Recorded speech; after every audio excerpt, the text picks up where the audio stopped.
Railway സ്റ്റേഷന് പുറത്തു നിന്നും ചിത്രങ്ങളെടുത്ത് നമ്മൾ യാത്ര തുടർന്നു.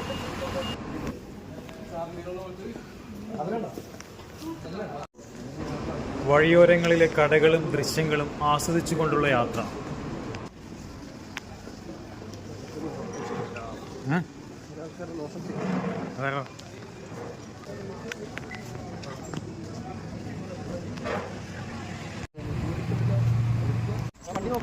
പുരാതന ബിൽഡിങ്ങുകളെല്ലാം ഭംഗി കുറയാതെ അതേ രീതിയിൽ നിലനിർത്തിയിട്ടുണ്ട്.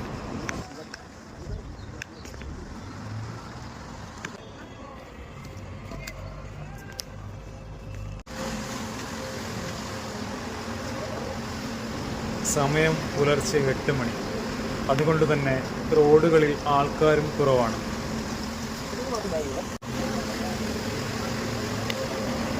ഇടയ്ക്ക് ചിത്രങ്ങളെടുത്തും തമാശകൾ പറഞ്ഞും യാത്ര തുടർന്നു. ഇത് ഇവിടുത്തെ റോഡ് ക്ലീൻ ചെയ്യുന്ന മെഷീനാണ്. അടുത്തുള്ള ആൾ കാറ്റടിച്ച് ഇലകളെ പറത്തുന്നത് കാണാം.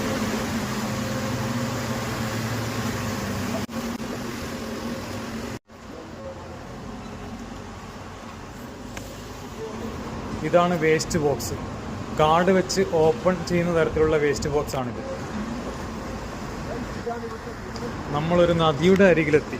ചുറ്റിലും പുരാതനമായ ബിൽഡിങ്ങുകൾ.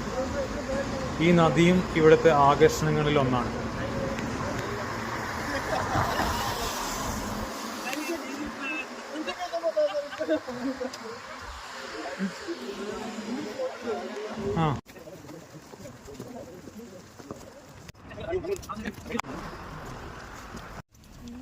കാർഡ് ഉപയോഗിച്ച് ഓപ്പൺ ചെയ്യാവുന്ന തരത്തിലുള്ള പബ്ലിക് സൈക്കിളുകൾ കാണാം.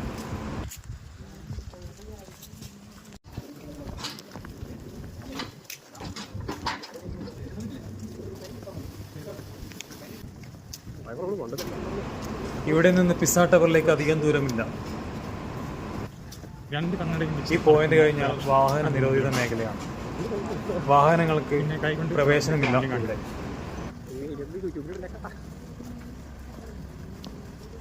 പിസ്സ ടവറിനടുത്തായി ഇന്ത്യക്കാരൻ്റെയും ബംഗ്ലാദേശികളുടെയും സോവനീറുകൾ വിൽക്കുന്ന കടകൾ കാണാം. നമ്മൾ പിസ്സ ടവർ എത്തിയിരിക്കുന്നത് ആ കാണുന്നതാണ് പിസ്സ ടവർ. ചെരിഞ്ഞ ഗോപുരം.